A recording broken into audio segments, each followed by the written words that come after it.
It's 11:42 a.m.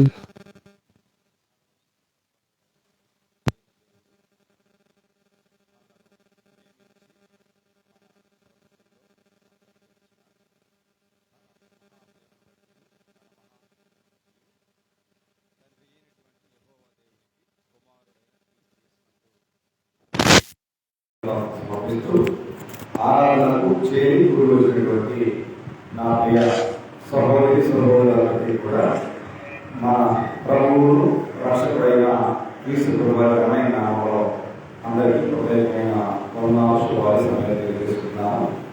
ప్రతి సమయంలో కూడా ఆరాధనలో సంఘముగా రాజ్యంలో చేరి మనం దేవుని జ్ఞానాన్ని కీర్తన ద్వారా వస్తున్నాం.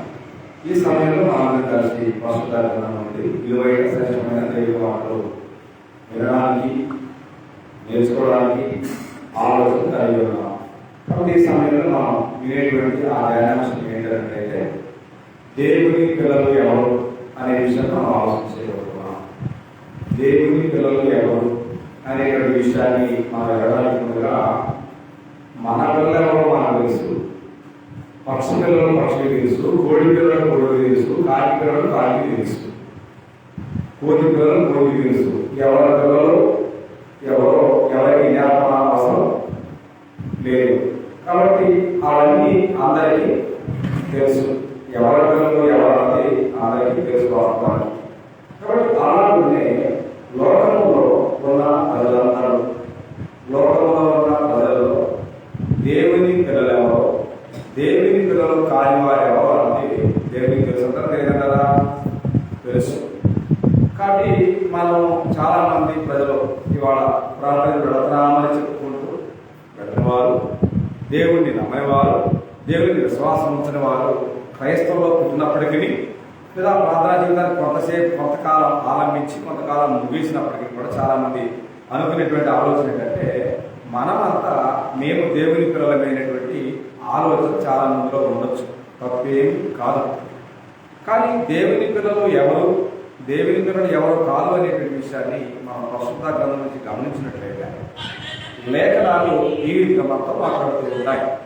కాబట్టి పరిశుద్ధ గ్రంథం నుండి యోహాను రాసిన మొదటి పత్రిక 3వ అధ్యాయం 10వ వచన భాగాన్ని మనం గ్రంథం నుంచి గమనించినట్లయితే దేవుని పిల్లలు ఎవరో అపవాది పిల్లలు ఎవరో జ్ఞాపడుతుంది అని చెప్పుకొచ్చాడు అపోస్తుడైన యోహాను గారు.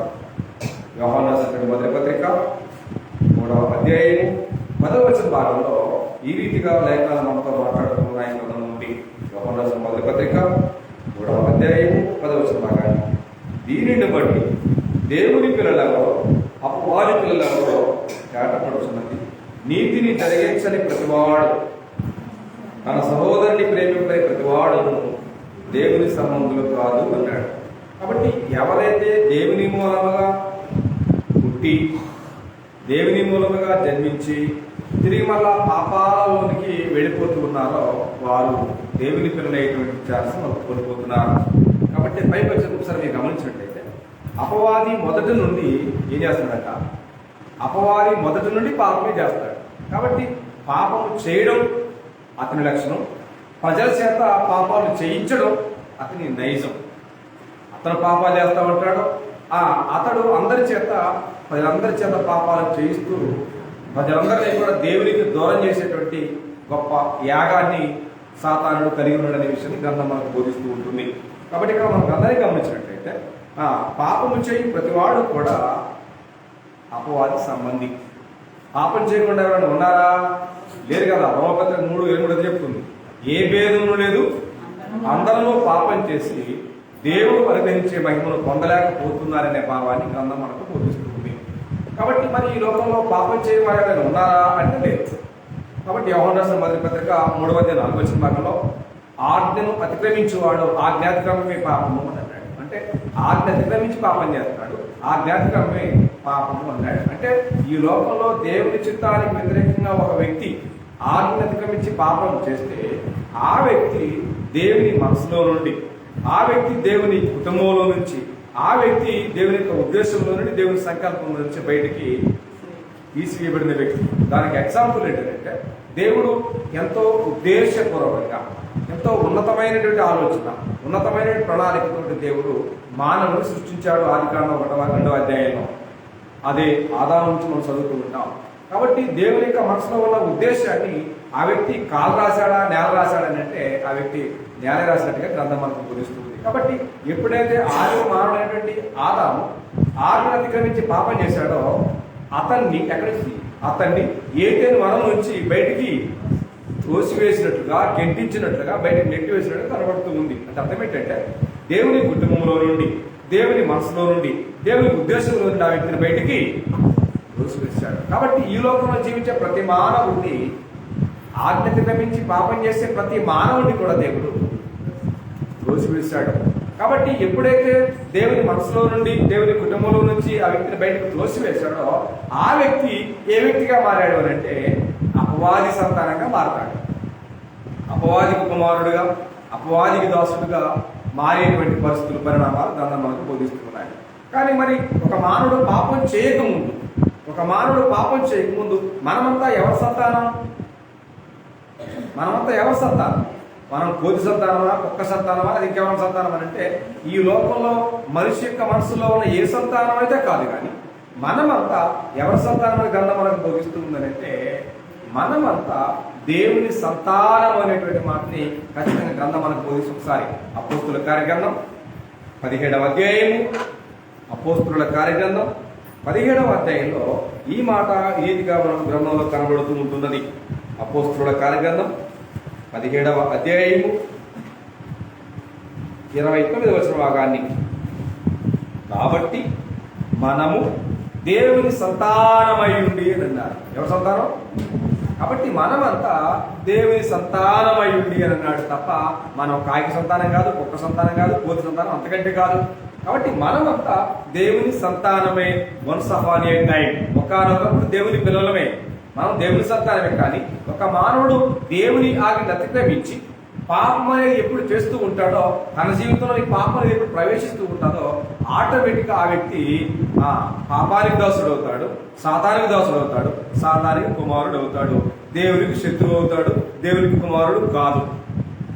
ఆ స్ట్రక్చర్ని ఆ వ్యక్తి కోల్పోతాడు. కాబట్టి ఆ కోల్పోయినటువంటి పరిస్థితులను బట్టి ప్రపంచాన్ని దేవుడు సృష్టించాడు. ప్రతి మానవుడికి దేవుడు తన స్వరూపాన్ని, తన పోలికనిచ్చాడు. కానీ ఆ స్వరూపాన్ని, ఆ పోలికను కోల్పోయినటువంటి ప్రజలందరినీ కూడా ఏకం చేయడానికి మన తిరిగి మళ్ళా దేవునికి కుమారులుగా చేయడానికి దేవుడు ఈ లోకంలో మానవుడు ఎవరు నిర్ణయించుకున్నారంటే తన కుమారుడు నిర్ణయించుకున్నారు.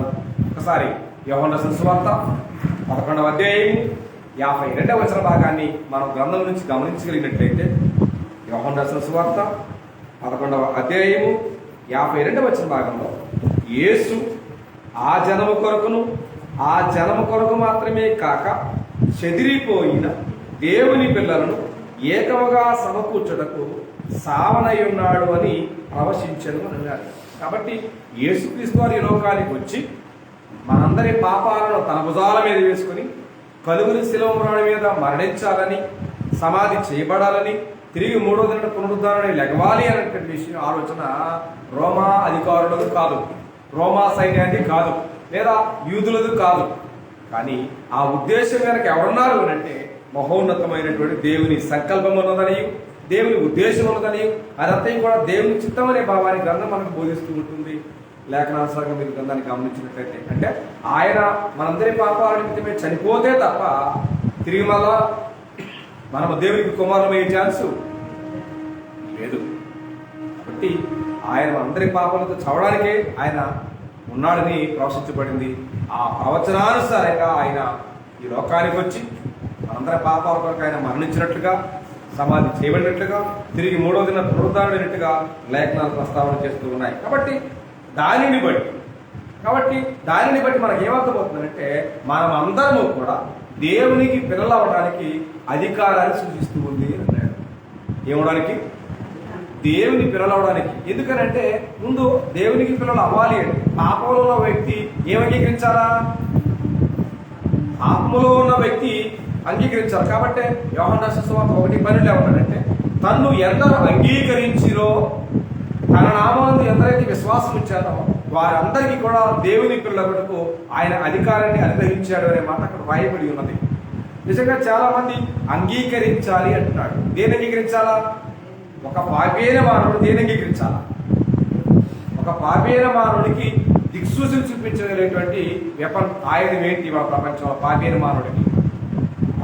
మానవుడికి దిక్కేంటంటే ఒక స్వార్థం మాత్రమే. కాబట్టి ఈ లోకంలో ప్రతి మానవుడికి అవసరమైతే వాళ్ళ స్వార్థ అవసరం. కాబట్టి యేసుక్రీస్తు వారు మనందరి పాపాలతో చనిపోయి సమాధి చేయబడి తిరిగి లెగిస్తే అదేమైందంటే అది స్వార్థ అయింది.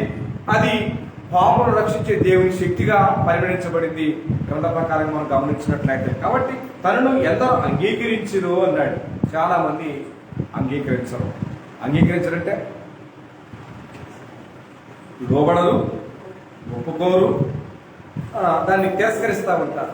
కాబట్టి తను ఎందరైతే అంగీకరిస్తారో అన్నాడు, అంగీకరించాలి అన్నాడు. అంగీకరించమంటే నిజంగా ఒక వ్యక్తి దేవుణ్ణి అంగీకరించడం అర్థం ఏంటి? చాలా మంది ప్రజలు నేటికి కూడా పెదాలతో అంగీకరిస్తారు.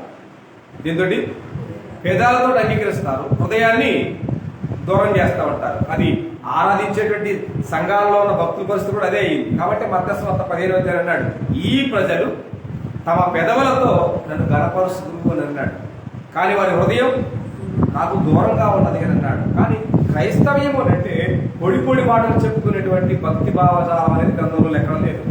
కాబట్టి యోహాను రాసినటువంటి మొదటి పత్రిక 3వ అధ్యాయం కూడా అపోస్తలుడైన యోహాను, చిన్నపిల్లలారా మాటతోనూ నాలుగుతోనూ కాక అన్నాడు. అంటే మాటలు చెప్పేది కాదు, పెట్టుబడి లేకుండా వచ్చే మాటలతో చెప్పేది కాదు క్రైస్తవ్యము భక్తి అంటే.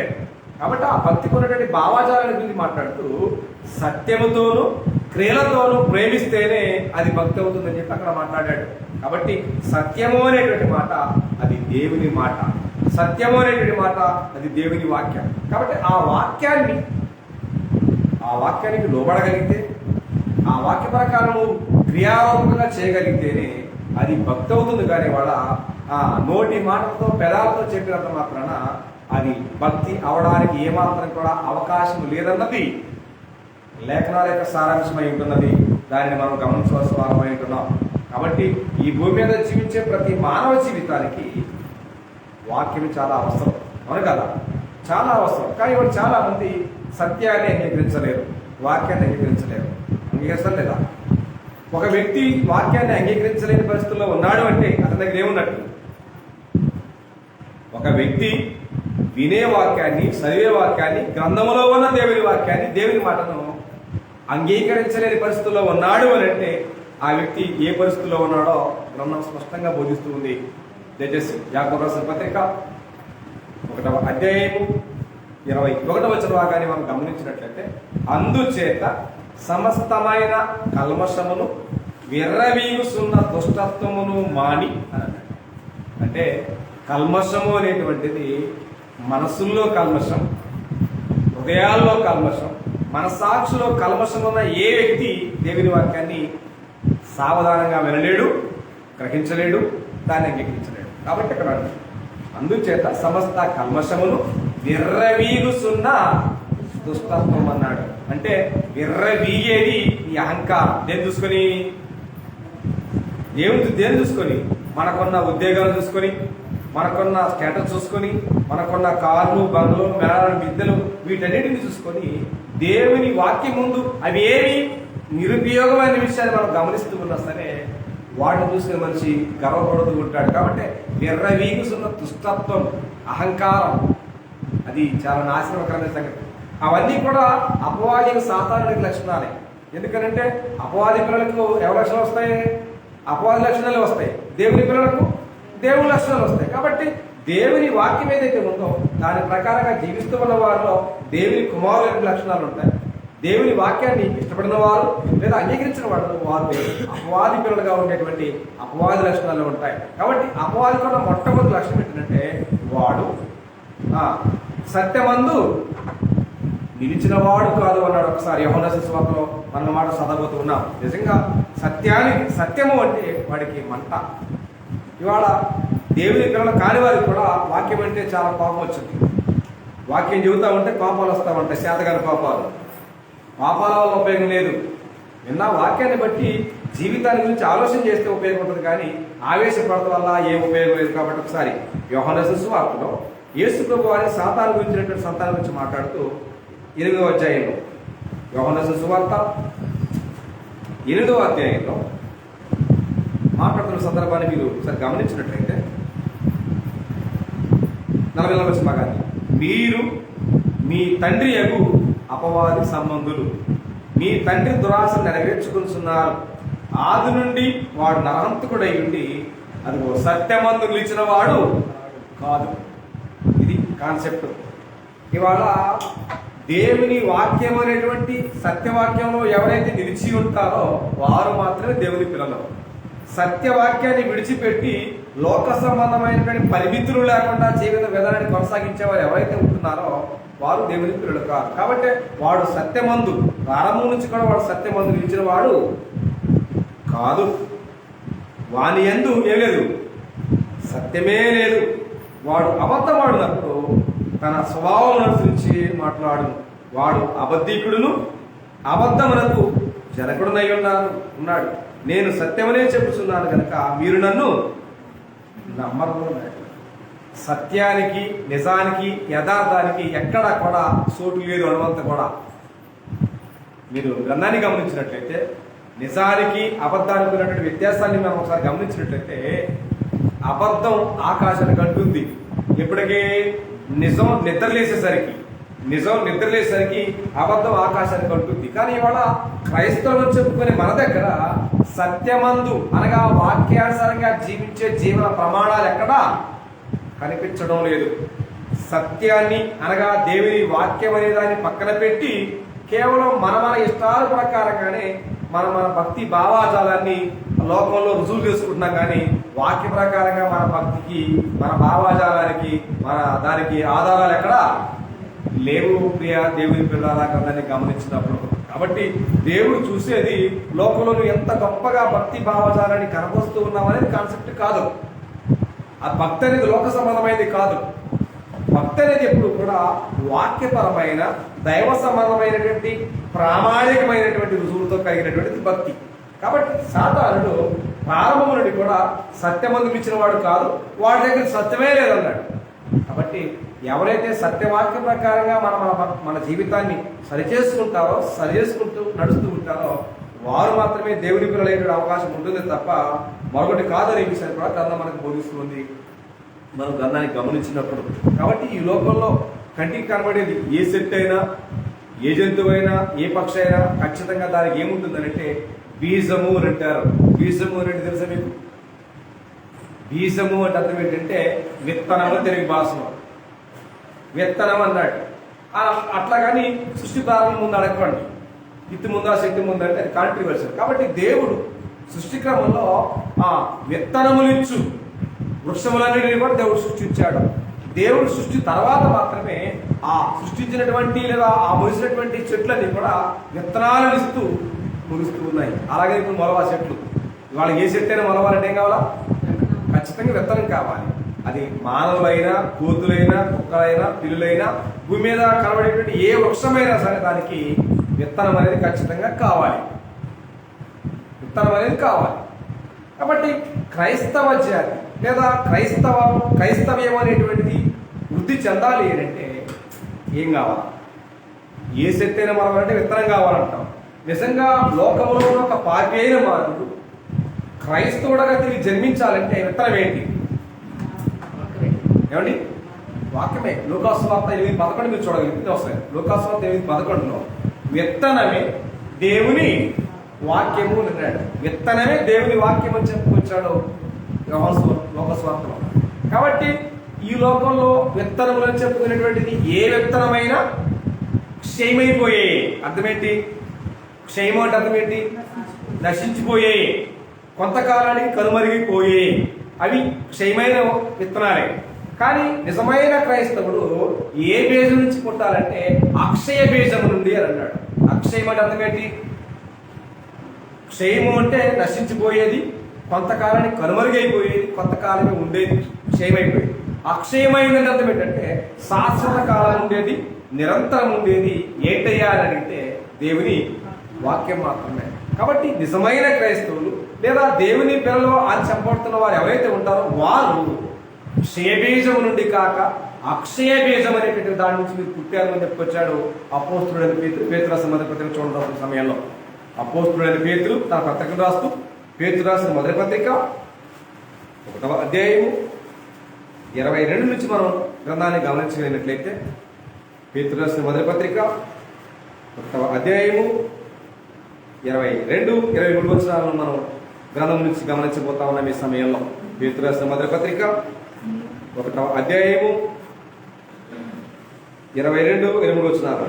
మీరు క్షయబీజము నుండి కాక, క్షయబీజము నేను చెప్పాను మీకు, క్షయబీజము అంటే కొంతకాలానికి నశించిపోయే ఏ విత్తనము నుండి క్రైస్తవుడు రాలేడు, దేవుని పిల్లలు రాలేదు. కాబట్టి ఇక్కడ అంటాడు మీరు క్షయబీజము నుండి కాక శాశ్వతమగు జీవము గల దేవుని వాక్య మూలముగా అక్షయ బీజము నుండి పుట్టింపబడిన వారు అన్నాడు. ఏమండి, క్షయమైన బీజం అంటే ఏదో ఒక విత్తనం, కానీ నిజమైన క్రైస్తవులు అనబడుతున్న వారు కానీ లేదా దేవుని పిల్లలు అనబడుతున్న వారు కానీ క్షయమైపోయేటువంటి బీజం వల్ల పుట్టిన వారు కాదు, అక్షయ బీజము అనేటువంటి దేవుని వాక్య మూలముగా పుట్టింపబడిన వారు కనుక అన్నాడు. కాబట్టి దేవుని వాక్యం అనేది నిరంతరం ఉంటుంది. ఈ లోకంలో ఏ విత్తనమైనా కొంతకాలానికి నిర్వీర్యమైపోతుంది, అది కొంతకాలానికి కనుమరుగైపోతూ ఉంటుంది. అది ఏ విత్తనమైనా అయి ఉండొచ్చు, అది మానవ జాతి విత్తనమైనా, అది ఏ జంతువుల విత్తనమైనా లేదా ఏ వృక్షాల విత్తనమైనా కొంతకాలానికి నాశనం అయిపోతూ ఉంటాయి. అది దేవుని వాక్యము అనే విత్తనం, సో ఫర్ ఎవర్, నిరంతరం శాశ్వత కాలం ఉండే విత్తనం అనే విషయాన్ని గ్రంథం. ఆ విత్తనము ద్వారా మనం ఏమయ్యాం? ఆ విత్తనము ద్వారా మనము దేవునికి పిల్లలమయ్యాం. ఆ విత్తనము ద్వారా దేవునికి పిల్లలమయ్యాం. ఆ వాక్యము లేదా మనం ప్రకటించబడ్డం, అది మనం పుట్టాం కదా, ఆ పుట్టినటువంటి వాక్యం ఏంటో కిందకు వచ్చారు చూడండి. కింద మాట్లాడుతున్నారు, సర్వశరీరులు గడ్డిని పోలిన వారు, వారి అందమంతయు గడ్డి పోలి ఉన్నది, గడ్డి ఎండును దాని పువ్వును రాలను, అయితే ప్రభు వాక్యం ఎల్లప్పుడూ నిలుచును, మీకు ప్రకటింపబడిన సువార్త ఈ వాక్యమే అన్నాడు. కాబట్టి మనమంతా దేవునికి పిల్లలమయ్యాము అంటే దానికి మూలము సువార్త అనే భావాన్ని జ్ఞాపకం చేస్తున్నా. ఆ సువార్త ఈ వాక్యం అన్నాడు. ఈ వాక్యము లేదా ఆ సువార్త అక్షయ బీజం నుండి పుట్టినటువంటి దేవుని విత్తనము అనేటువంటి వాక్యం. కాబట్టి ఆ వాక్యం వల్ల మాత్రమే మనము దేవునికి పిల్లలమయ్యాం. ఆ వాక్య ప్రకారం కాకుండా క్రైస్తవులుగా జీవించే వారు ఎవరు దేవునికి పిల్లలు కారు. కాబట్టి మనకి వాళ్ళకి బాండింగ్ నిజంగా ఏదైనా సందర్భాల్లో అన్ఫార్చునేట్గా జరిగితే ఖచ్చితంగా DNA టెస్ట్ చేస్తారు. దేనికి? నిజంగా ఆ పిల్లకు లేదా ఆ పిల్లాడికి తండ్రి ఎవరో తెలియడానికి DNA టెస్ట్ చేస్తే తేలుతుంది. కాబట్టి దేన్ని బట్టి రక్త నమూనాలను సేకరించి DNA టెస్ట్ చేస్తే మనకు అర్థమవుతుంది. కాబట్టి ఈ లోకంలో జీవించే ఒక కుటుంబ వ్యవస్థలో విషయానికి వస్తేనే తేల్చడానికి, అంటే వారి వ్యవస్థను తేల్చడానికి DNA టెస్ట్ ఎంత ప్రామాణికమైందో, అలాగనే ఈ భూమి మీద జీవించే క్రైస్తవులుగా పిలువబడుతున్న వారి జీవితాల్లో లేదా క్రైస్తవులు కాని వారి జీవితాలను బట్టి ఎవరికి దేవుని పిల్లలో అని చెప్పడానికి బాండింగ్ ఏంటంటే ఒకే ఒక దేవుని వాక్యం మాత్రమే. ఆ దేవుని వాక్య ప్రకారంగా జీవించగలిగితేనే మనం దేవుని పిల్లలమయ్యేటువంటి అవకాశం ఉంటుంది ఆలోచన చేస్తే. కాబట్టి నోరు లేనటువంటి జీవరాశి నుంచి మీకు ఒకసారి జ్ఞాపకం చేస్తాం. మనం ఎంతో జ్ఞానవంతులుగా ఎంతో పాండిత్యం కలిగిన వారు అయినప్పటికీ కూడా మనం ఏదైనా సంపాదించింది కేవలం మన పిల్లలకు మాత్రమే ఇస్తాం. పర్టికులర్గా మాట్లాడంటే నా పిల్లలు అనే మాట మాట్లాడతాం. అంటే నా పిల్లలు ఉన్నారు అంటే అర్థం ఏంటి? వేరే వాళ్ళకు కూడా పిల్లలు ఉన్నారనే అర్థం. కాబట్టి మన పిల్లలు ప్రేమించినట్టుగా ఇతర పిల్లలు ప్రేమించలేము, పోషించలేము, వాళ్ళకి ఏం చేయలేము. వాస్తవాలు కదా, వాస్తవాలే. అలాగునండి మనకి ఎంత విషయాలు పర్టికులర్గా తెలుసో, నోరు లేనటువంటి వాటికి ఏ యూనివర్సిటీ లేవు, ఏ కాలేజీలు లేవు, వాటికి ఏ నర్సరీ లేవు, ఏ అంగన్వాడీ స్కూల్లో వాటికి లేవు. అయినా సరే ఒక చిన్న విషయాన్ని జ్ఞాపకం చేస్తాను. ఈ భూమి మీద జీవించే పక్షులన్నింటిలోకెల్లా చాలా నీచాతీతమైనటువంటి పక్షి కాకి గూడు పెట్టడం వచ్చు, కానీ కోయిలకు గూడు పెట్టడం రాదు. కాకి స్వరాన్ని వినాలంటే తలనొప్పి, కోయిల స్వరాన్ని వినాలంటే చాలా హాయి అనిపిస్తుంది. అలాగనే కాకి తన గూడును కట్టింది, కోకిల తన గూడును కట్టుకోలేదు. కాకి గుడ్డు పెట్టింది, కోకిల గుడ్డు పెట్టింది. ఏడ గుడ్డు పెట్టింది? కాకి పెట్టినటువంటి గుడ్డులో కోకిల గుడ్డు పెట్టింది. మరి కాకి గుడ్లు ఏమయ్యాయి? కాకి గుడ్డు నేలను పడి కింద పగిలిపోతాయి. అది పడేస్తుంది. ఎవరో కోకిల పడేసి కాకి గుడ్డులో పెట్టేసి కొంతకాలం తర్వాత కాకి వేయ ప్రయాసం వచ్చి పొదుగుద్ది. వీటిని కోకిల పెట్టిన గుడ్డుల్ని కాకి పొదిగి పిల్లలను చేస్తుంది. పిల్లలను చేయంగానే కాకి అర్థం అవుతుందా? అర్థం కాదు. ఆహారం తెచ్చింది, నోరు ఇట్లా తెరుస్తాయి పిల్లలు, ఆహారం తెచ్చింది, పెట్టింది, పోషించింది. ఎప్పుడు అర్థమవుతుంది అంటే వాటికి స్వరం ఎప్పుడైతే వస్తుందో కాకి యాక్చువల్లీ కావు కావు అనాలి. కానీ పెంచింది కాబట్టి, పొదిగింది కాబట్టి, ఆహారాన్ని పెట్టి పెంచింది కాబట్టి కాకి స్వరూపానికి వచ్చిందా కోకిల? రాలేదు. ఎప్పుడైతే కోకిల స్వరాన్ని కాకి కాకి అంటే కోకిల పిల్ల స్వరాన్ని కాకి వింటుందో వెంటనే చేస్తుంది, వాటి వెంట పడి పడి తరిమి తరిమి పొడుస్తుంది. అంటే ఒక నోరు లేనటువంటి జీవరాశి విషయంలోనే అంత అజ్ఞానంగా ఆలోచన చేసి ఇవి నా పిల్లలు కావు అని తేల్చేసి వాటిని చంపడానికి ప్రయత్నాలు చేసేటువంటి పక్షుల జ్ఞానం ముందు మనం నటించేటువంటి క్రైస్తవ భక్తులమని మనం అనుకుంటే నువ్వు దేవుని పిల్లలు కాలేవు. నిజంగా దేవుని పిల్లలెవరో, దెయ్యాల పిల్లలెవరో, అపవాది పిల్లలెవరో, దేవుని పిల్లలు ఎవరన్న విషయం దేవునికి తెలియని విషయాలు ఏం కూడా కాదు. కానీ వాళ్ళ మనమేమనుకుంటున్నామంటే మనం తెలిసి తెలియకో చేసి ఇష్టమైనప్పుడు వెళ్ళి కష్టపడి మార్పులు భక్తి జీవాన్ని బట్టి నేను దేవుని పిల్లలే, నేను కూడా దేవుని సంతానం అని చెప్పి నువ్వు ఊహించుకున్నంత మాత్రాన, నువ్వు భ్రమపడినంత మాత్రాన నువ్వు దేవుని కుమారుడు దేవుని కుమార్తె కాలేవు. అది అసాధ్యమైన పని పిల్లలారా. కాబట్టి ఒకవేళ దేవుని కుమారుడు దేవుని కుమార్తె కావాలి అంటే వారదేంటి చెప్పగలరా? ఒక పాపేన మానవుడికి పరలోకమందున దేవునికి వారదేంటి చెప్పండి? వారదేంటి? వాక్యమే. వాక్యం అనే వారధి కాకుండా ఇక నీకేమి లేదు ఛాన్స్. నిజంగా పాపిగా ఉన్న మానవుడు భూమి మీద పరలోకమందున తండ్రిని చేరాలి అని అంటే కేవలం వారదేంటి అంటే దేవుని వాక్యం మాత్రమే. ఇక దేవుని వాక్యానికి మినహాయిస్తే ఇక ఎలాంటి అదర్వైజ్ ఇన్ ద వరల్డ్, ఎలాంటి మార్గాలు దేవుని చిత్తానుసారంగా లేవన్నది వాస్తవాలు. కాబట్టి దేవుని చిత్తాన్ని విడిచిపెడితే అనేకమైన మార్గాలు ఉన్నాయనే భ్రమలతో వాళ్ళ క్రైస్తవం భ్రమపడుతూ ఉంది. కానీ వాళ్ళు ఎంత మాత్రం కూడా దేవుని పిల్లలైన అవకాశం లేదన్నది గ్రంథం బోధించే వాస్తవం దేవుని పిల్లలు. కాబట్టి మనమంతా దేవుని కుమారం దేవుని కుమార్తెం కావాలి అంటే ఏం చేయవాడాలి? భౌతికంగా మనమందరం ఏదో ఒక తల్లిదండ్రులకు మనం పుట్టాం లేదా? పుడితేనే వారు వీడు నా కుమారులు, వీడు నా కుమార్తెలు అని చెప్తూ ఉంటారు.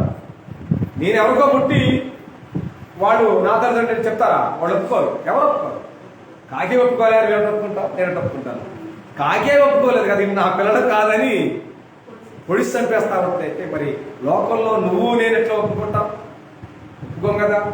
కాబట్టి నిజంగా దేవుని పిల్లలు అవ్వాలి అని అంటే ఏం జరిగి ఉండాలంటే యోహాను 3:5 చెప్పుకుంటాడు, ఒకడు నీటి మూలముగాను ఆత్మ మూలముగా తిరిగి జన్మిస్తేనే అన్నాడు. మొదటి జన్మ ద్వారా మనకు తల్లిదండ్రులు వచ్చారు. ఈయన మా తండ్రి, ఈయన తల్లి అని చెప్తాం, ప్రతి వారం చెప్తాం. తల్లిదండ్రులు లేకుండా ఎవరు భూమి వైపు అవ్వలేదు. కాబట్టి మన మొదటి జన్మ ద్వారా మనకు తల్లిదండ్రులు ఉన్నారు. అలాగే రెండవ జన్మ అనేది ఆత్మ సంబంధమైంది. అది ఒకడు నీటి మూలముగాను ఆత్మ మూలంతో జన్మించే జన్మ, అది బాప్తిస్మం అనేటువంటి విషయాన్ని గ్రంథం స్పష్టంగా బోధిస్తుంది. అంటే దేవుడు కోరినటువంటి వాక్య ప్రకారం నువ్వు బాప్తిస్మం పొందకపోతే దేవుడు కోరినట్టుగా లేకపోతే నువ్వు బాప్తిస్మం పొందినా సరే దేవుని కుమారుడు కాలేవు. ఎందుకంటే అది దైవ సంబంధమైన దేవుని వాక్య ప్రకారమైనటువంటి ప్రామాణికాలతో లేదు కాబట్టి చల్లదనే విషయాన్ని కూడా గ్రంథం మనకు బోధిస్తూ ఉంటాం. కాబట్టి చాలా సందర్భాల్లో చదువుతూ ఉంటాం. అది ఏదైనా ఉండొచ్చు, చల్లదండి అంటారు. ఏం చల్లదు? ఎందుకు చల్లదు? చల్లదు. కాబట్టి దేవుని వాక్య ప్రకారంగా పొందలేనిది ఏదైనా సరే అది చల్లదు అనే విషయాన్ని స్పష్టంగా గ్రంథమాన్ని బోధిస్తున్న విషయాన్ని మనం చదువుతూ ఉంటాం. కాబట్టి నిజంగా ఒక వ్యక్తి నీటి మూలంగా ఆత్మ మూలంగా జన్మిస్తే వారు దేవునికి ఏమవుతారు? ఆ కుటుంబంలో జన్మించారు కాబట్టి వారు దేవునికి పిల్లలవుతారు. దేవునికి పిల్లలయ్యారంటే వారికి దేవుడు ఏమవుతాడు? తండ్రి అవుతాడు సహజంగా గ్రంథ ప్రకారం. కాబట్టి ఒకసారి గలతీయులకు రాసిన పత్రిక 4వ అధ్యాయం 6వ వచన భాగాన్ని మీరు గ్రంథం నుంచి గమనించగలిగినట్లయితే, గలతీయులకు రాసిన పత్రిక 4వ అధ్యాయము 6వ వచన భాగాన్ని మనం పరిశుద్ధ గ్రంథం నుంచి గమనించినట్లయితే, 4వ అధ్యాయం 6వ వచన భాగాన్ని గలతీయులకు రాసిన పత్రిక 4వ అధ్యాయం, మరియు మీరు కుమారులై ఉన్నందున. ఎప్పుడు మీరు కుమారులు? పాపముతో ఉన్నంత కాలం మీరు దేవునికి కుమారులు కాదు. ఒక వ్యక్తి నేను పాపినని గ్రహించి యేసుక్రీస్తు ప్రభువారు నా పాపనిమిత్తము చనిపోయి సమాధిని లేచాడన్న వాస్తవ సత్య సువార్తను నమ్మి బాప్తిసం పొందేదాకా నువ్వు పాపివే, నువ్వు దేవుని కుమారుడు కాదు, అపవాది కుమార్తెవు, అపవాది కుమారుడవే. కాబట్టి నీ లక్షణాలు కానీ, నీ ఆలోచన కానీ, నీ చూపు కానీ, నడవడం కానీ మొత్తం కూడా సాతాను యొక్క స్వభావం అనుసరించబడదు తప్ప దేవుని చిత్త ప్రకారం ఉండే అవకాశం లేదు. కాబట్టి ఇక్కడ మాట్లాడు, మరియు మీరు కుమారులు అయ్యి ఉన్నందున. ఎవరికి? అపవాదిగా దేవునికా? దేవునికి. ఒక వ్యక్తి ఒక కుటుంబంలో ఉంటాడు, రెండో కుటుంబంలో ఉండడం. అపవాది కుటుంబంలో ఉన్న వ్యక్తి దేవుని కుటుంబంలో ఉండడం, దేవుని కుటుంబంలో ఉన్న వ్యక్తి అపవాది కుటుంబంలో. ఏదో ఒక కుటుంబమే పరిణయం అవుతుంది. ఒకే ఒక కుటుంబంలో ఒక మనిషి ఉంటాడు తప్ప 2 కుటుంబాలకి మల్టిప్లై చేసే అవకాశం ఒకలో ఉండొచ్చేమో కానీ ఆత్మ సంబంధంగా దేవుని చిత్తంలో లేదన్న విషయాన్ని కూడా మనం గమనించాల్సిన అవసరం ఉంది. కాబట్టి ఒక వ్యక్తి దేవుని కుటుంబంలో ఉన్నాడు అంటే ఆ వ్యక్తి అపవాది కుటుంబం నుంచి వేరు చేయబడ్డాడు. అపవాది కుటుంబంలో ఉన్నాడంటే దేవుని నుంచి వేరు చేయబడ్డాడు అనే విషయాన్ని కింద మనకు బోధిస్తుంది. కాబట్టి ఇక్కడ మరియు మీరు కుమారుడై ఉన్నందున తండ్రి, కుమారుడై ఉన్నందున నాయన, తండ్రి అని మొరపెట్టు తన కుమారుని ఆత్మను దేవుడు మీ హృదయంలోనికి పంపాను. చూసారా? నిజంగా నువ్వు బాప్తిసం పొందడం ద్వారా, తిరిగి జన్మించడం ద్వారా ఎందుకు నీ పాపాలను కడిగి వేసుకున్నావు. పాప క్షమాపణ నిమిత్తం బాప్తిసం పొంది ఉన్న కారణాన నీ పాపాలన్నీ కూడా దేవుడు తొలగించి కడిగివేసి ఎత్తివేసి నిన్ను దేవుని కుటుంబంలో చేర్చుకొని ఇదిగో తండ్రి చూసుకునే భాగ్యాన్ని కూడా మనకి ఇచ్చాడు. కాబట్టి మీరు కుమారుడై ఉన్నందున నాయన, తండ్రి అని మనపెట్టే పరిస్థితి ఉంది ప్రపంచంలో. కానీ ఇవాళ చాలా మంది క్రైస్తవ భక్తులు కానీ, ప్రార్థనకు వెళ్ళేవారు కానీ చాలా మంది తండ్రి అని పిలవలేరు. దేనికి? తండ్రి అని పిలవలేరు. ఎందుకని? బాండింగ్ ఉండదుగా. కాబట్టి మన తండ్రిని అయితే డాడీ అనో, తండ్రి అనో, నాన్ననో, అబ్బానో ఏదో పిలుస్తాం. కానీ మనకు సంబంధంగా మనం ఏమైనా పిలుస్తాం? ఓ అంటాం, ఆ అంటాం, అంకులు, ఆంటీ ఏదో అంటాం. కానీ నిజంగా మనకు బాండింగ్ ఉంటే ఏమంటాం? తండ్రి అని పిలుస్తాం. కాబట్టి వాక్య ప్రకారమైనటువంటి బాండింగ్ లోకానికి లేదు. కాబట్టి ప్రార్థించే భక్తులు, ప్రార్థన శాస్త్రం నటించే భక్తులు ఇవాళ ప్రభువా, దేవా, యేసయ్య అనేటువంటి నోటి పెదాలతో పిలిచేటువంటి పలుకులు ఇవ్వాలి. హృదయపూర్వకమైన పలుకులు కాదని. నిజంగా ఒరిజినల్గా వాక్య ప్రకారమైన బాండింగే మన జీవితంలో ఉంటే ఏమని పిలుస్తాం?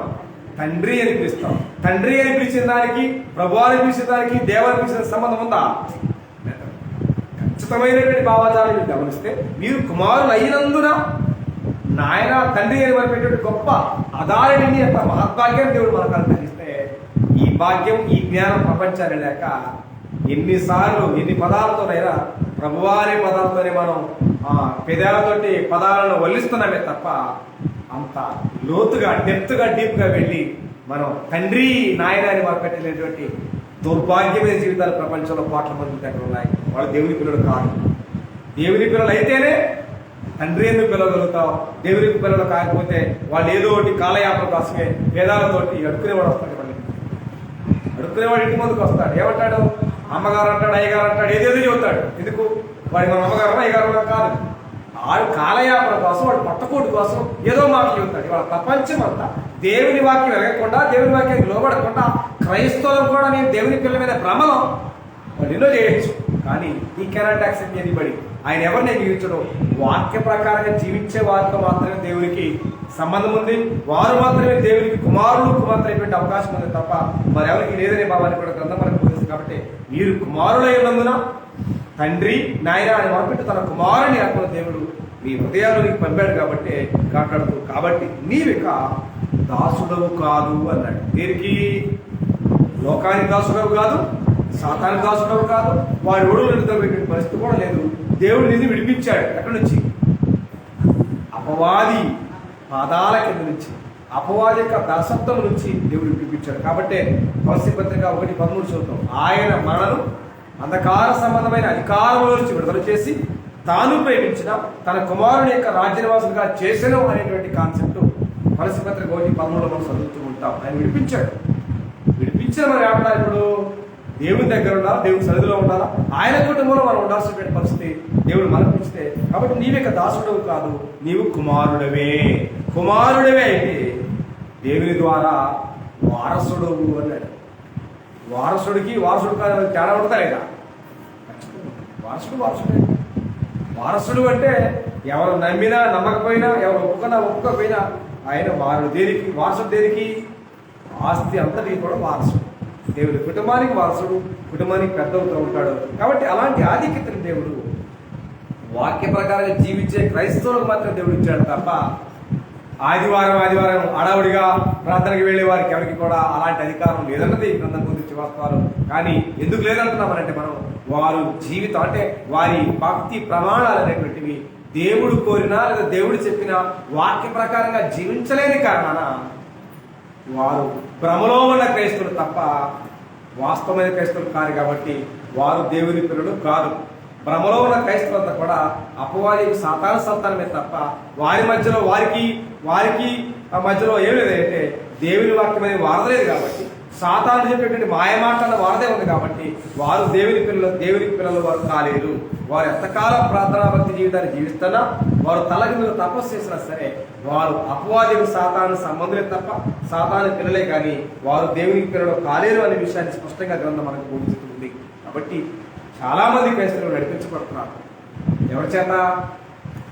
ఎంతో మంది క్రైస్తవులు నడిపించబడుతున్నారు. కానీ నడిపించబడే క్రైస్తవం వెనక ఎవరుండాలి అని అంటే దేవుడు ఉండాలని దేవుడు కోరుతాడు. కానీ దేవుడు ఉంటాడా? కానీ దెయ్యాలను ముందు పెట్టుకుని నడిచేటువంటి భక్తులు కోట్ల మంది ఉన్నారు. కాబట్టి రోమీయులకు రాసిన పత్రిక 8:14 ఎందరైతే దేవుని ఆత్మచేత నడిపింపబడుదురో వారందరూ కూడా దేవునికి కుమారులై ఉన్నారు అని చెప్పి అపోస్తులైన పౌలు రోమపట్టణ సంఘానికి పత్రిక రాశారు. దేవుని ఆత్మచేత నడిపించబడాలి అన్నాడు. కాబట్టి దేవుని ఆత్మ ఎప్పుడు నడిపించింది? బ్రహ్మ మోగితే వచ్చింది ఆ దేవుని ఆత్మ అనేది అది కదా. నిజంగా దేవుని ఆత్మ అంటే ఎవరంటే మన కొరకు నియమించబడిన ఆదరణకర్త అనేటువంటి పరిశుద్ధాత్ముడు. ఆ పరిశుద్ధాత్ముడు ఎప్పుడు వస్తాడు మన జీవితాల్లోకి? నువ్వు పాపిగా ఊరేగితే రాడు మన జీవితాల్లోకి. ఎప్పుడు వస్తాడు మన జీవితాల్లోకి అంటే నీవు లేదా నేను లేదా మనం అనేటువంటి వారము నేను పాపినని గ్రహించి నా పాపం కొరకే క్రీస్తు వారు మరణించి సమాధి చేయబడి తిరిగి లేచాడన్న వాస్తవ సత్యస్వార్తను నమ్మి బాప్తిసం పొందితేనే ఆయన మన హృదయంలోకి వస్తాడు. కాబట్టి అపోస్తలుల కార్యగ్రంథం 2:35 రాయబడింది, పేతురు మీరు మారుమనసు పొంది పాపక్షమాపణతో ప్రతివాడును యేసుక్రీస్తు నామమున బాప్తిసం పొందండి, అప్పుడు పరిశుద్ధాత్మ వరమును మీరు పొందుదురు అన్నాడు. ఆ పరిశుద్ధాత్ముడు రావాలి అంటే మన జీవితాల్లో ఉండకూడదు అంటే పాపము, దుష్టత్వము. కాబట్టి ఆ పాపాన్ని ఆ దుష్టత్వాన్ని మనం బాప్తిసం ద్వారా కడిగి వేసుకుంటే అప్పుడు పరిశుద్ధాత్ముడు మన దగ్గరికి వచ్చి నివాసం చేస్తారు. కాబట్టి ఆ పరిశుద్ధాత్ముడు మన దగ్గర ఎంతకాలం ఉంటారు అంటే మనలో పాపం లేనంతకాలం, ఒకవేళ పాపం లేనంతకాలం మన దగ్గర ఉంటారు. లేకపోతే మనం మరణిస్తేనే ఆయన వెళ్ళిపోతారు తప్ప డ్రమ్ము మోగినప్పుడు వచ్చి డ్రమ్ము దగ్గర ఆగిపోయినప్పుడు ఆయన ఆగిపోయేటువంటి దేవుడు కాదు అనే విషయం కూడా గ్రంథం అనుకుంటుంది. కానీ ఇవాళ క్రైస్తవ్యాన్ని భ్రమలో పెంచి పోషిస్తున్నారు మతశాఖ ప్రపంచం. కాబట్టి పరిశుద్ధాత్మ మన జీవితంలోకి వచ్చాడు అంటే ఆయన వెళ్ళేది 2 కారణాలు. ఒకటి, మన జీవితాల్లో అపరిమితమైన పాపం ఉంటే ఆయన తిరిగి వెళ్తారు. లేదు, ఆయన మనం మరణిస్తేనే ఆయన తిరిగి వెళ్ళిపోతారు తప్ప లేకపోతే ఆయన ఆటోమేటిక్గా వచ్చి ఆయన ఎదవటంలాగా వచ్చి పోయేవారు కాదనే విషయం కూడా గ్రంథం మనకు బోధిస్తుంది. కాబట్టి ఇవాళ వాక్యం పట్ల, దేవుని పట్ల, కుమారుడి పట్ల, పరిశుద్ధాత్ముడి పట్ల సరైనటువంటి వాక్య ప్రకారమైనటువంటి అవగాహన లేని క్రైస్తవ్యం ఆకాశానికి అంటే అంత ఉపయోగం లేదు. కాబట్టి ప్రపంచమంతా క్రియాక దేవుడు అంటారు. క్రియాక దేవుడు ఎక్కడెక్కడ ఏ ఒక్క వచనం కూడా లేదు. కానీ ప్రపంచానికి అలా ఆజ్యం పోసి శేషం పోసారు సేవలలో, అది లేఖనానికి విరుద్ధమైన సంగతి దేవుని పిల్లడు. కాబట్టి పరిశుద్ధాత్ముడు మనం నడిపిస్తూ ఉంటారు. కాబట్టి దేవుని ఆత్మచేత నడిపించబడదు వారు దేవునికి కుమారులై ఉంటారు అన్నట్టు చాలా మంది క్రైస్తవులు దేవుని ఆత్మచేత నడిపించబడరు, దురాత్మచేత నడిపించబడతా ఉంటారు. దురాత్మచేత నడిపించబడే వాళ్ళే ఎక్కువ మంది క్రైస్తవులు ఉన్నారు. వాళ్ళు దేవునికి పిల్లలు కాలేరు, వాళ్ళు అపవాది పిల్లలు అన్న విషయాన్ని ఖచ్చితంగా లేఖనాలు మనకు బోధిస్తూ ఉన్నా సరే మనం వినలేని, గ్రహించలేని, పరిశోధించలేని, పరిశీలించినటువంటి దయనీయమైన పరిస్థితులు వాళ్ళ క్రైస్తవ్యం ఆకాశానికి అంటే అంటుంది. ఉపయోగమైనది ఏమాత్రం కూడా లేదు దేవుని పిల్లలు. కాబట్టి నిజంగా మనం దేవుని పిల్లలమైతే వాక్య ప్రకారమైనటువంటి వారిని మన దగ్గర ఉంటే వాక్య ప్రకారంగా, వాక్యాన్ని అంగీకరించిన వారంగా, వాక్యాన్ని గ్రహించిన వారంగా, వాక్యాన్ని లోబడిన వారంగా మనం ఉంటే ఖచ్చితంగా మన సహవాసం ఎవరితో ఉంటుంది? దెయ్యాలతో ఉంటుందా, దేవునితో ఉంటుందా? దేవునితో. కాబట్టి మాతో కూడా మీకు కూడా సహవాసం ఉంది. ఆ సహవాసం దేవుడితోనా, దెయ్యంతోనా, తండ్రితోనా, దెయ్యంతోనా అనే విషయాన్ని మనం గ్రంథాన్ని అడిగితే గ్రంథం ఏం చెప్తుందో ఒకసారి యోహాను రాసిన మొదటి పత్రిక 1వ అధ్యాయం 3వ వచనం కానీ మనం గ్రంథం నుంచి గమనించినట్లయితే, యోహాను రాసిన మొదటి పత్రిక 1వ అధ్యాయం 3వ వచనం భాగాన్ని, మాతో కూడా మీకును సహవాసము కలిగినట్టు మేము చూసిన దానిని వినని దానిని మీకు తెలియజేస్తున్నాము. మన సహవాసం అయితే తండ్రితో కూడాను కుమారుడైన క్రీస్తుతో కూడాను ఉన్నది అని చెప్పుకొచ్చాడు. కానీ ఇవాళ నేడున్నటువంటి ఆధునిక క్రైస్తవ అజ్ఞాన ప్రపంచానికి, అపవాది పిల్లలుగా ఉన్న క్రైస్తవ్యానికి తండ్రితో సహవాసం అవసరం లేదు, కుమారుడితో సహవాసం అవసరం లేదు. ఇవాళ మనుషుల యొక్క మనసుకు నచ్చినటువంటి సహవాసాన్ని కోరుకుంటున్నారు. అది దెయ్యాల సహవాసమే తప్ప దేవునితో సహవాసం కాదు. కానీ వాళ్ళ భ్రమలోనేమో ఆ సహవాసం, ఈ సహవాసం, ఏదో సహవాసం అనుకుంటున్నారు. కానీ బైబిల్ గ్రంథంలో ఉన్న సహవాసం ఒకే ఒకటి.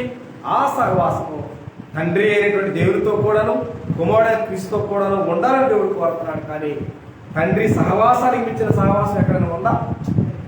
కానీ ఇవాళ దేవుని వాక్యం ఎరగినటువంటి విడివిడి జ్ఞానంతో విడిచిపడుతున్న క్రైస్తవులు ఏదో సహవాసం కోసం పరుగులు పెడుతూ దూరాలకు వెళుతున్నారు. ఉపయోగం ఏమీ లేదు. కాబట్టి తండ్రితో కూడా సహవాసం ఉండాలని దేవుడు కోరు. నిజంగా నువ్వు తండ్రి, నిజంగా వాక్య ప్రకారం తిరిగి జన్మించుంటే ఆ తండ్రితో సహవాసం ఉంటుంది. వాక్య ప్రకారం నువ్వు తిరిగి జన్మించలేని కారణాన నీకు దేవుడితో సహవాసం లేదు, తండ్రితో సహవాసం లేదు. కాబట్టి అపవాది ఎవరైతే ఉంటారో వాళ్ళతోనే వారి సహవాసం ఉంది. కాబట్టి దుష్టుడు ఎవరు ఎదుర్కొంటాడు? చెడ్డవాడు చెడ్డోడు ఎదుర్కొంటాడు, మంచోడు మంచోడు ఎదుర్కొంటాడు. కాబట్టి నిజంగా దేవుని పిల్లలు వాక్య ప్రకారం నడిచేవారు దేవుడి వెతుకులతో ఉంటారు. దేవుని వాక్యంలో నడవలేని వారు దుష్టత్వాన్ని, దుర్మార్గాన్ని ఎత్తులాడుకుంటూ వాళ్ళ సహవాసానికే వెతులాడుకుంటూ పెడతారు. కాబట్టి ఈ లోకంలో నిజమైన క్రైస్తవ సహవాసం ఎవరితో ఉండాలంటే తండ్రి అయినా దేవునితో ఉండాలి. అందుకోసం అన్నాడు, మాతో కూడా మీకును తండ్రి అయినటువంటి దేవునితో సహవాసం ఉంది, అది కుమారుడు క్రీస్తు కూడా ఉందనే భావాన్ని గ్రంథం మనకు బోధిస్తుంటే, ఇవాళ వాక్యం క్రైస్తవులు అడిగితే చెబుతుంటే ఏమంటే మాది ఆ సహవాసం. ఏ సహవాసం? ఎవరితో దెయ్యాల సహవాసం చెబుతున్నారు మీరు. ఆ సహవాసం, ఈ సహవాసం అని చెబుతున్నారు. కానీ నిజమైన సహవాసం తండ్రితోనని, నిజమైన సహవాసం కుమారుడైన క్రీస్తుతో కూడా అన్న విషయాన్ని గమనించలేని దయనీయమైన పరిస్థితులు ఇవాళ క్రైస్తవ్యం ఉందంటే అజ్ఞానంలో ఉంది. దేవుని ద్వారా ఆలోచన చేయగలగాలి. కాబట్టి నిజంగా వాక్య ప్రకారంగా మీరు తిరిగి జన్మించుంటే, అక్షయ పేజీ నుంచి వాక్య ప్రకారం మీరు జీవించే వారైతే, జీవిస్తూ ఉన్న వారైతే మీరు దేవుని పిల్లలే. కాబట్టి దేవుని పిల్లలైతే కనుక ఆయన మనకు తండ్రి అయ్యాడు. మన సహవాసంగా ఉంది, తండ్రితో ఉంది అని చెప్పుకొచ్చాడు. తండ్రితో సహవాసం అని అంటే నాట్ ఆర్డినరీ, అది సాధారణమైన విషయం కాదు దేవుని పిల్లలు. కాబట్టి నిజంగా ఆ సహవాసానికి ఉన్న విలువ భౌతిక సంబంధంగా పిల్లలకు అర్థమవుతుంది, తండ్రి లేని పిల్లలకు అర్థమవుతుంది. తండ్రి లేనటువంటి లోటు చాలా వెలికి. ఎంత తల్లున్నా, ఉద్యోగం చేసినా సరే తండ్రి లేనటువంటి లోటు దాన్ని ఎవరు తీర్చలేరు. నిజంగా ఆ భారం, ఆ ఇబ్బంది ఏంటో తండ్రికి కోరుకునేటువంటి పిల్లలు చెబుతారు. ఆ బాధ్యత, భారం ఏంటో. కానీ వాళ్ళ నిజంగా నిజమైన దేవుడు తండ్రిగా ఉన్న పిల్లలకు అర్థమవుతుందంటే అర్థం కావట్లేదు. కాబట్టి ప్రియదేవుని పిల్లల మనకందరికీ దేవుడు తండ్రిగా ఉండాలని కోరుతున్నాడు. కాబట్టి కదా మత్తయి సువార్త 6వ అధ్యాయంలో మీరు మీ తండ్రిని అడగక మునిపోయాడు అన్నాడు. ఆయన మన తండ్రి, ఎందుకంటే ఈజ్ అవర్ సృష్టి క్రియేటర్, ఆయన మన సృష్టికర్త. కాబట్టి ఆయన మనకు తండ్రి. కాబట్టి ఈ లోకంలో మనకు తల్లిదండ్రులు ఉన్నారు, మనం వారికి భయపడుతూ ఉంటాం లేదా? భయపడతాం. కాబట్టి భౌతిక సంబంధమైన తల్లిదండ్రులకు భయపడతాం అని దానికంటే ఎక్కువగా ఆత్మలకు తండ్రి అయిన దేవునికి ఏమాడాలా? భయపడవగలరు కదా అనే మాటని చదువుతున్న బైబిల్ పత్రిక 12వ వచ్చిన భాగంలో, బైబిల్ రాసిన పత్రిక 12వ అధ్యాయం 9వ వచ్చిన భాగాన్ని మనకు అందరం గమనించినట్లయితే, బైబిల్ రాసిన పత్రిక 12వ అధ్యాయం 9వ వచ్చిన భాగాన్ని గమనిస్తే, మరియు శరీర సంబంధమైన తల్లిదండ్రులు మనకు శిక్షకులై ఉంటుంది, వారి యందు భయభక్తులు కలిగి ఉంటుంది, అట్లయితే ఆత్మలకు తండ్రి అయిన వానికి మరి ఎక్కువగా లోబడి బ్రతకబడిన కదా అన్నాడు. మరి లోబడే పరిస్థితి ఉందా? నిజంగా తండ్రి అయిన దేవుడు ఎవరో తెలియదు, ఆయన మాట ఏంటో తెలియదు, ఆయన ఉద్దేశం ఏంటో తెలియదు, ఆయన ప్రణాళిక ఏంటో తెలియదు. కానీ భూమి మీద మాత్రం బ్రతుకుతున్న లెక్కకి ఉపయోగం లేదు. కాబట్టి ఆత్మలకు తండ్రి అయిన వారికి ఎక్కువగా లోబడి బ్రతకవలని కదా అన్నారు. ప్రశ్న మార్క్ ఉంది. ఆ ప్రశ్నకు ఈ లోకంలో మానవుడుగా పుట్టిన ప్రతి ఆత్మ దేవునికి లోబడి బ్రతుకుతున్నావా, లోబడి బ్రతకట్లేదు అన్నదానికి ప్రతి మనిషి దానికి సమాధానం చెప్పాల్సిన బాధ్యత ప్రతి పౌరుల మీద ఉంది. ఏదో మనకు మాత్రమే వర్తించేది కాదు, అది యూనివర్సల్గా దేవుడు అడుగుతున్నాడు. మీ ఆత్మలకు తండ్రి అయిన దానికి మిక్కిలి భయపడవని బ్రతకవలనే కదా అన్నాడు. భయపడి బ్రతికేవారు లేరు.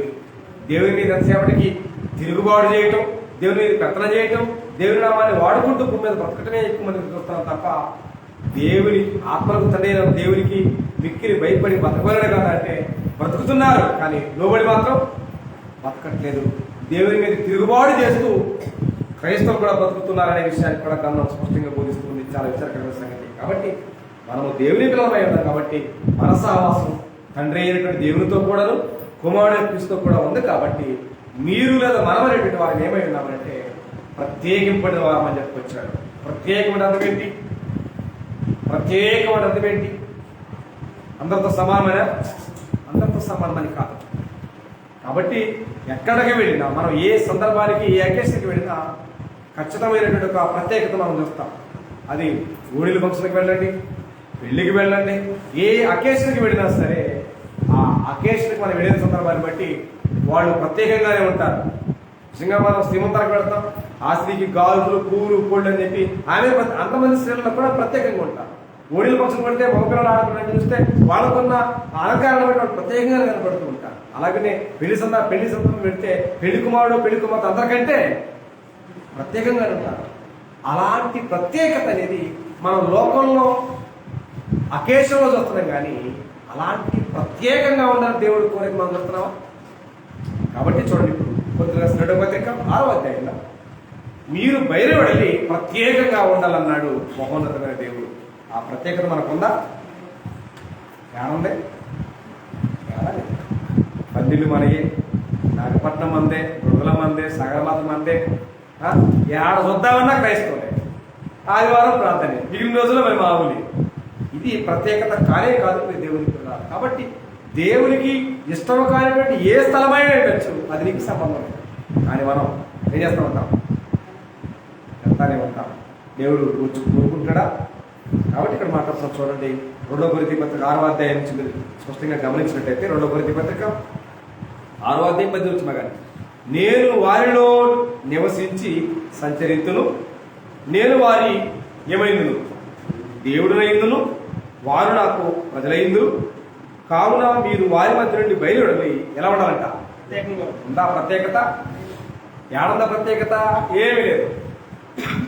అందరిలాగానే ఉంది తప్ప ప్రత్యేకత అంటూ ఏమీ లేదు. దేవుని పిల్లల ఆ ప్రత్యేకత ఏంటో తెలియాలి అంటే వాక్యం అనే విలువలోకి వస్తేనే అర్థమవుతుంది. ఎందుకంటే దేవుడు ఒక్కడే.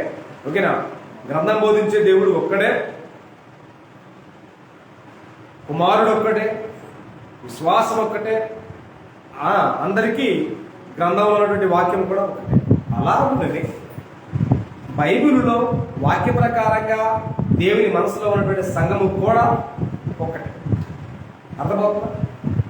బైబిల్లో ఉన్న సంఘము ఒక్కటే, కానీ అన్ని అర్థమవుతున్నాయి. దేవుడు ఒకటే అంటున్నాడు, విశ్వాసం ఒకటే అంటాడు, ప్రభు ఒక్కటే అంటాడు, కానీ సంఘము ఒక్కటే మాత్రం ఒప్పుకోలేనటువంటి క్రైస్తవులు భూమి పడుతున్నారు.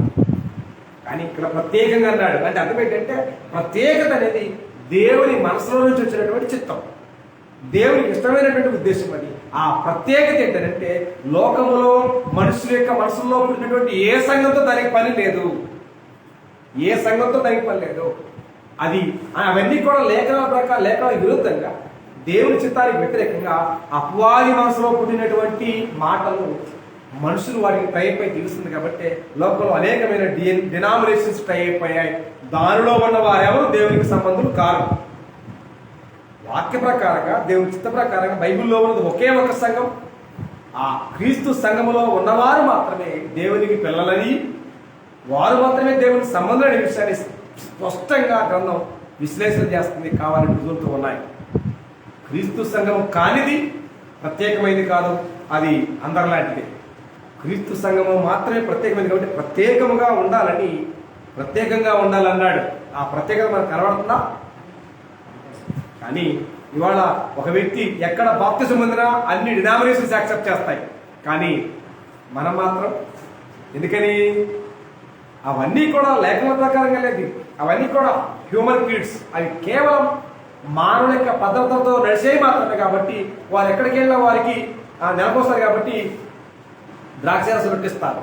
కానీ ఎక్కడో బాప్తిజం పొంది వస్తే మనం మాత్రం ద్రాక్షారసం రొట్టెం. ఎందుకనంటే అవన్నీ దేవుని చిత్తానికి వ్యతిరేకంగా చేసేటువంటి మానవ పద్ధతులు కాబట్టి మనం వాటిని యాక్సెప్ట్ చేయం. కాబట్టి ఇక్కడ ప్రత్యేకంగా ఉండాలి అంటే ఏముందంటే దట్స్ కాల్ ప్రోటోకాల్ ఉంది. అది వాక్య ప్రకారంతో కూడిన ప్రోటోకాల్. ఆ వాక్య ప్రోటోకాల్ ప్రకారంగా మనం జీవితాన్ని తగ్గించగలిగితేనే, దాన్ని అంగీకరించగలిగితేనే దాన్ని దేవుడు ఆమోదిస్తారు. కాబట్టి ప్రత్యేకంగా ఉండాలని దేవుడు కోరుతున్నాడు. కానీ ఆ ప్రత్యేకత మన దగ్గర ఉందా? ఉండాలని దేవుడు కోరుతున్నాడు. మీరు నిజంగా ప్రత్యేకంగా ఉండాలని దేవుడు కోరుతారు. ఆ ప్రత్యేకంగా ఉండేవారైతే మాట్లాడుతారు. అపవిత్రమైన దానిని పుట్టకూడని ప్రభు చెప్తున్నాడు. మరియు నేను మిమ్మల్ని చేర్చుకుందును, మీకు నేను ఏమైందును తండ్రినయ్యుందును, మీరు నాకు కుమారులను కుమార్తెనయ్యుందురని సర్వశక్తి గల ప్రభు చెప్తున్నాడు. దేవుడు చెబుతున్నాడు ఏమని? మీరు ప్రత్యేకంగా ఉంటేనే మీరు కుమార్తె. ఆ ప్రత్యేకతని ఎవరు చూపిస్తున్నారు? పరిశుద్ధ లేఖనాలు జ్ఞాపకం చేస్తున్నాయి. దేవుడు ఒక్కడేనని, ప్రభు ఒక్కడేనని, పరలోకం ఒక్కటేనని, తర్వాత విశ్వాసం ఒకటేనని, బైబిల్ చెప్పే సంఘం కూడా ఒకటేనని విషయాన్ని గ్రంథం మనకు బోధిస్తుంటే అన్నింటినీ కలుపుతాం, దీని మాత్రం పక్కన పెడతాం. అన్నింటి గురించి ఆలోచన చేస్తాం.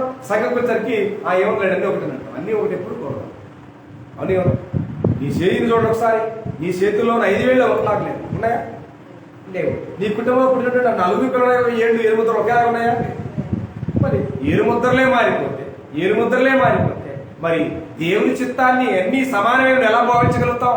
వాక్యం బోధిస్తామన్నా, వాక్యంలో ఉన్నా కూడా సత్యాన్ని నువ్వు మరుగు చేయాలని చూస్తే నువ్వు కనుమరుగైపోతే తప్ప శాశ్వతకాలం నుండి దేవుని వాక్యం. కాబట్టి దేవుని వాక్యం ప్రకారం నడవగలిగిన వారే, దేవుని చిత్త ప్రకారం ఉండేవారు మాత్రమే దేవుని పిల్లలవుతారు తప్ప బైబిల్ విడిచిపెట్టి లోకానుసంగా జీవించే వారు ఎవరు దేవుని సంబంధులు కాలేరు, దేవుని పిల్లలు అంతకంటే కాలేరు. కనుక వాక్యాన్ని వినే మనం దేవునికి పిల్లలుగా ఉన్నామా, దెయ్యానికి పిల్లలుగా ఉన్నామా? మనం దేవుని పిల్లలమా, అపవాది పిల్లలమా? అపవాది పిల్లలైతే లక్షణాలు ఏంటి, దేవుని పిల్లలైతే లక్షణాలు ఏంటి? అపవాది పిల్లలకి దేవుని వాక్యంతో పని లేదు, సత్యమందు వారు నిలబడరు, వాక్యంతో పని లేదు. ఎంతసేపటికి మాయ మాటలు, గారడీ మాటలు, కచ్చల మాటలు కావాలి తప్ప వాక్య ప్రమాణాలతో కూడినటువంటి దాని వాళ్ళు నిలవలేరు. నిజమైన భక్తులు కావాల్సింది వాక్యం. కాబట్టి వాక్యం అనేటువంటి స్థిరమైన పునాది మీద మీరు కట్టబడితేనే శాశ్వతకాలం దేవుడితో ఉంటారు తప్ప అబద్ధ మాటలతో, అసత్యాలతో అది క్రైస్తవుడు పునాది కట్ట. కాబట్టి మత్తయి మాట్లాడారు యేసు ప్రభు 7వ అధ్యాయంలో 27 మాటలు. మరియు ఈ నా మాటలు విని వాటి చొప్పున చేయువాడు బండ మీద ఇల్లు కట్టుకున్న బుద్ధిమంతుడు పోయి ఉంటాడు. అది స్థిరమైంది. వానొచ్చినా, వరదలు వచ్చినా, తుఫానులు వచ్చినా అది కొట్టుకుపోవడం. అదే మాయ మాటల చేత, గారడీ మాటల చేత కొట్టుకుబడితే అక్కడ మాట్లాడాడు. ఈ నా మాటలు విని వాటి చొప్పున చేయని ప్రతి వాడు ఎడగట్టాడంట. ఇసుక మీద ఇల్లు కట్టుకున్న బుద్ధిహీనులాగా కోరుకున్నాడు. క్రైస్తవులే ప్రార్థనకి వెళ్ళేవారు, కానీ బైబిల్లో ఉన్న వాక్యాన్ని మాత్రం అనుసరించరు, వినరు, లోబడరు. నామకాంతగా జీవిస్తూ ఏదో సహవాసాల పేరు పెట్టుకొని ఊరేగుతూ ఉంటారు. ఊరేగే భక్తికి దేవుడికి సంబంధం లేదు. కాబట్టి వాక్య ప్రకారంగా ఉన్న భక్తితో మాత్రమే దేవుడికి రుజువు కావాలా. ఆ రుజువు చేయగలిగితేనే దేవుడు నీకు తండ్రి అవుతాడు. లేకపోతే నీకు తండ్రి అపవాదే. నువ్వు అపవాదే కుమారుడు, వాడు కూడా ఇద్దరు మాట భూమి మీద. కాబట్టి భూమి మీద బతికినంత కాలం దేవుని చిత్తానికి వ్యతిరేకంగా జీవిస్తే నువ్వు దేవుని కుమారుడు ఎంత మాత్రం కూడా కాలే వాస్తవానికి. కాబట్టి వాక్య ప్రకారం మనం మన జీవితాన్ని సరి చేసుకుంటూ మనం దేవునికి పిల్లగా ఉన్నామా, దెయ్యానికి పిల్లగా ఉన్నామా, అపవాది కుమారమా, దేవుని కుమారం అనే విషయంలో ఖచ్చితమైనటువంటి క్లారిటీ కలిగి జీవించగలిగితే మనం దేవునితో దీవించబడతాం, సదాకాలం దేవునితో కూడా ఉంటాం. కాబట్టి ఎవరైతే దేవుని చిత్తాన్ని జరిగిస్తూ ఉంటారో వారు మాత్రమే నిరంతరం ఉంటారనే విషయాన్ని గమనం అనుకుంటారు. కాబట్టి సదాకాలం దేవుడితో ఉండాలి అంటే ఆయన మన కొరకైనటువంటి గుడారం దేవాలయంలో లేదా పరలోకంలో ఉండాలనుకుంటే మనం ఆయనకు కుమారులుగా ఉండాలని, కుమార్తెగా ఉండాలని దేవుడు కోరుతున్నాడు. కాబట్టి దేవుని పిల్లలుగా ఉన్న మనం ఇంకేమైనా లోపాలను సరి చేసుకుంటూ దేవుని చిత్తానుసారం దేవుని పిల్లలుగా మనం ఎదగాలని మధ్యలో హెచ్చరిస్తూ ఈ అవకాశానికి ఇచ్చిన దేవునికి హృదయపూర్వకంగా సంతోషం సమర్పిస్తూ ఎంత ఓపిక అందరికీ కూడా నా హృదయపూర్వకంగా తెలియజేస్తూ నా మాట్లాడుతున్నాను.